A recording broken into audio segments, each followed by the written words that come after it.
Canto 5, Paris.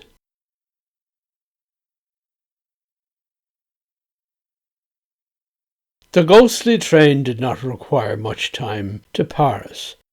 'Tis the deepest hour of night, as we sole passengers arrive at last in the great empty hall of Gare de l'Est. We do not think of onward travel yet. We have a social visit here to make. We'll go see Oscar Wilde, who here in Paris is living out his last years as an exile. His health is poor. He has not long to live. He lives in Saint-Germain, Hôtel d'Alsace, Rue des Beaux-Arts. It's not a good address. But soon enough our coach is at the door. Let us step out.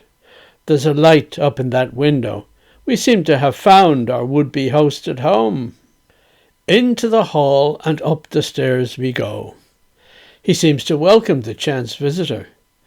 The exile's burden can be hard to bear, even in the city of light, dear Mr. Wilde. It is. I can no longer live in London, nor yet in Dublin.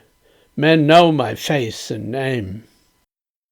And yet it was a good experience, too, to be in Paris when you wrote your play called Salome, and even wrote in French. I jotted that old play down on the paper in double time, and Sarah Bernhardt said she'd play the title role, even in London, the place the first performance was intended. But censorship stepped in, and all the plans then came to nothing. Later on in Paris, the French put on the play, just when the author was languishing in prison. I'd have liked to see the show, but that was not allowed. I'm thinking of the moment Salome demands the Baptist's head on plate of silver, and gets her wish. In those years, that's what happened to me. There were some people, then the nation, demanded my head on a silver platter, and got it too, decreed by British law. You certainly have suffered, Mr. Wilde. No matter that. I'm pleased my latest poem has just appeared in London with success, although, of course, a succès de scandale. It tells the story of an execution. A murderer is hanged. I have the feeling that I myself was put to death, although I never did commit an actual murder. The convict in the poem is quickly buried in quicklime, so the corpse will decompose without delay. His grave has got no name, as I take pains to mention in my poem. Damnatio Memoriae is called, the last indignity that's heaped upon him. Since hanged men have no right to their own grave, or stone to name them, like you, me dear Harry. But it is pressing time for us to go, for we, my friend, have quite a way to travel. The journey o'er the Irish Sea to Dublin. And while we're still riding in the cab, I'll tell you all I know of Mr. Wilde, what's left to tell of his accursed life story. He didn't last for long alone in Paris. He died, and in the graveyard of Bagneux he found a temporary resting place. Then in the Père Lachaise, where famous Frenchmen and even famous strangers are interred, they gave him a fine grave and noble tombstone, with an inscription quoting his last poem. And alien tears will fill for him pity's long broken urn, for his mourners will be outcast men, and outcasts always mourn. Those are 4 lines wherein our poet speaks of that offender who is hanged for murder. But here the lines refer to Wilde himself. The tears of strangers will be shed for him, his urn will once again be filled with tears, and those who mourn him will be always strangers, those who are strangers e'en in their own land. So it is fitting that he lies abroad, and that the strangers mourn. Compatriots of Wilde are strangers in their country, because they take no umbrage at his sin. It turned out to be so. for here the French have honoured Wilde, though he's not one of them. We had no time to make a stop in Zurich, as we were on this speeding spectral train. But there too lies an Irishman in exile, James Joyce. It was by chance he met his end in Switzerland and found his grave in Zurich, much like yourself. At home first in Trieste, he later lived in Paris. Then came war. He wanted to escape the occupation, and so it was arranged he moved to Zurich. In the 3rd year of bitter war he died, and found a grave in Fluntern Cemetery.